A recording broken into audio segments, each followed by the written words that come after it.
Mundur, tahan lagi pamangku bang.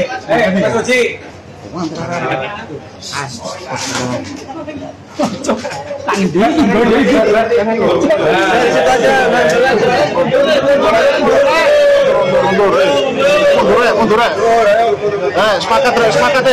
Sepakat mundur. Suruh nih.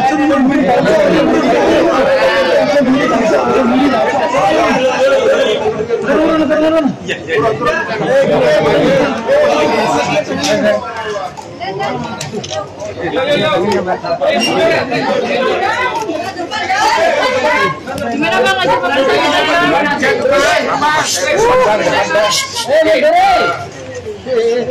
sudah selesai pemeriksaan BAP tambahan untuk pelapor yaitu Pena, dan ada berapa puluh pertanyaan tadi? Ada 67 pertanyaan, dan ternyata yang dilaporkan oleh Ibu Pena ini bukan hanya kejadian KDRT tanggal berapa? Tanggal 8 ya? Tanggal 8 Januari. Ternyata dia sudah mengalami dalam 3 bulan terakhir baik psikis maupun fisik, ya. Dan ternyata 3 bulan ini sudah depresi, dan salah satu modus cara yang sering dilakukan adalah yaitu suka kalau ibarat main gulat itu loh, apa itu? Judo. Beating, dibekap begitu. Dan apa? Gimana tadi? Coba ini gua praktekin dulu. Jadi gini. Dipeluk keras, tapi ininya ini sangat keras. Karena dia ternyata pesilat ya. Pesilat, sehingga tulangnya itu tulang rusuknya itu lama-lama sudah bermasalah, dan maksimumnya tanggal 8 kemarin di samping juga ditindih dari atas begitu, tangannya diginiin, terus kepalanya digini Bu ya. Gimana? Ya, ditekan dahinya ke pangkal hidung, ya itulah yang menghasilkan, ya ini dia nih. Ya, darah yang sangat banyak, ya. Atas bang. Atas bang.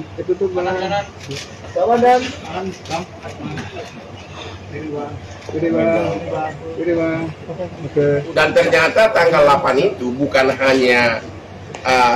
hanya berakibat darah keluar banyak dari hidung, tapi juga karena ditekan dari atas begitu keras, ditindih sangat keras, dan disitulah kerasalah beberapa saat kemudian ternyata rusuknya sudah parah, sehingga waktu itu langsung dibawa ke rumah sakit.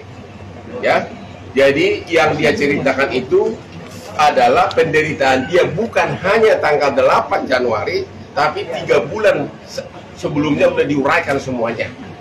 Oke.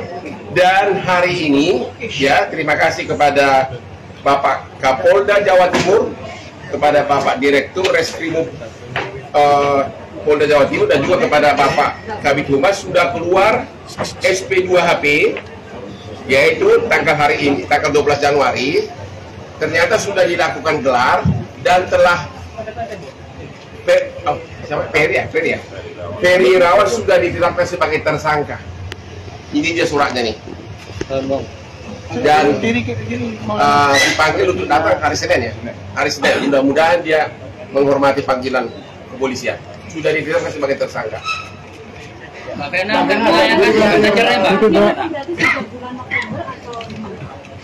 Silakan. Tidak kapan penderitaan yang kau alami?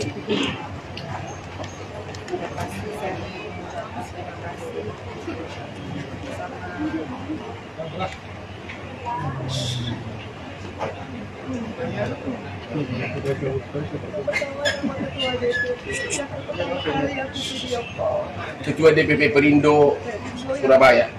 Yang bisa pertama kali aku hubungi adalah ketua DPP yang benar-benar melihat banyak berdarah-darah pada saat itu. Kalau enggak, beliau angkat telepon aku dengan berdiri sama aku. Kedua, aku juga terima kasih sama teman-teman Polres. Yang dari awal aku belum ada pendamping hukum, BAP. Ngadu sendiri, datang sendiri, tertatih-tatih kesakitan. Benar-benar secara profesional aku diproses. Kemudian kepada teman-teman dari Polda Jawa Timur, Bapak Kapolda, semua Bapak, masuk Bapak Dirmanto, Bapak Tony, Bapak Toto, Bapak Hendra, Bapak Suwanjono, Bapak Ibu Masita. Akhirnya aku bisa sudah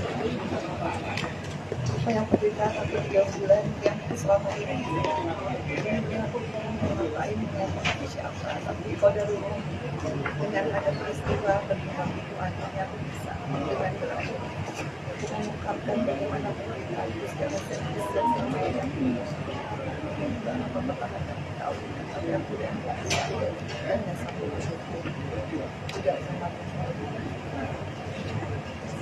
sama adik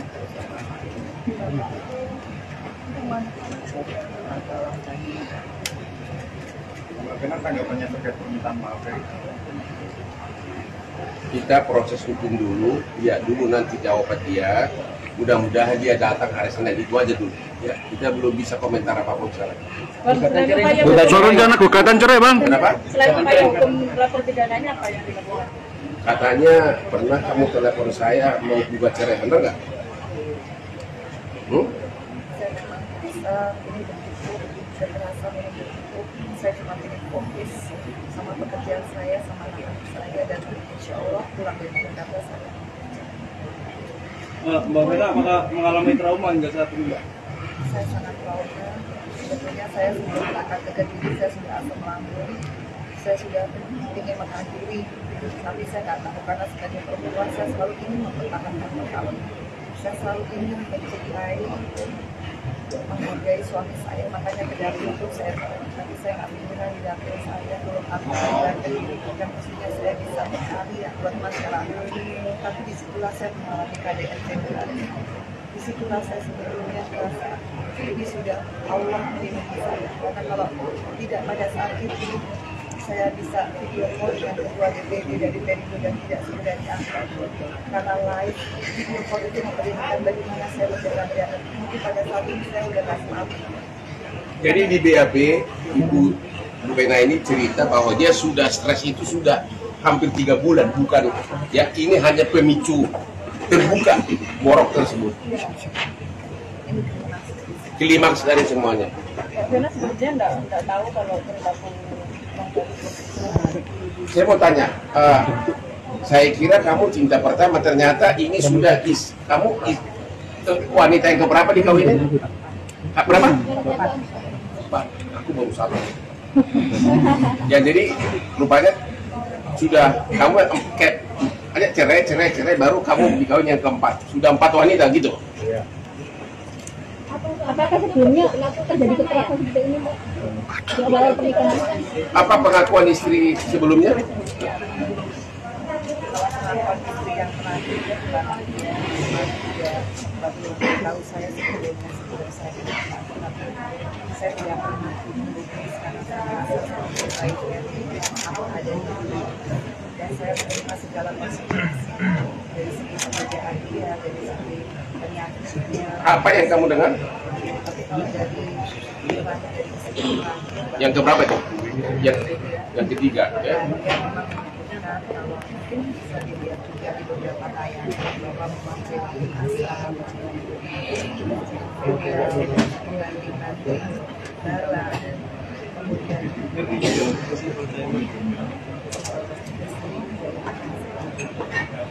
tapi kalau saya sekarang alhamdulillah saya sudah mendapatkan lagi saya akan terus juga karena saya tidak mau kalau saya kerja yang bekerja.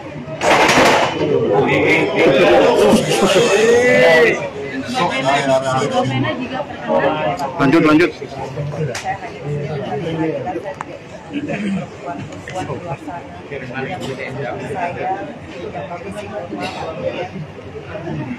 tidak pernah menyangka karena jujur saya melihat Ferry adalah dari indahnya dia.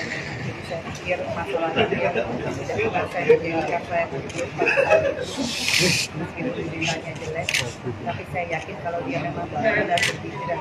Pada saat saya berdarah-darah, usia dia tidak pernah menghalang-halangi saya untuk saya meminta bantuan. Saya waktu itu berdarah begitu banyak, saya mau ambil handphone saya ditarik. Saya mau ambil telepon saya ditarik. Kemudian saya berhasil keluar. Berkoda dulu Allah yang membuat saya bisa lari sedikit. Dan saya keluar ke koridor hotel. Saya minta nggak ada yang nolongin. Sampai di depan lift saya ketemu sama mbak bagian kebersihan. Itu dia hati-hati ya saya berdarah.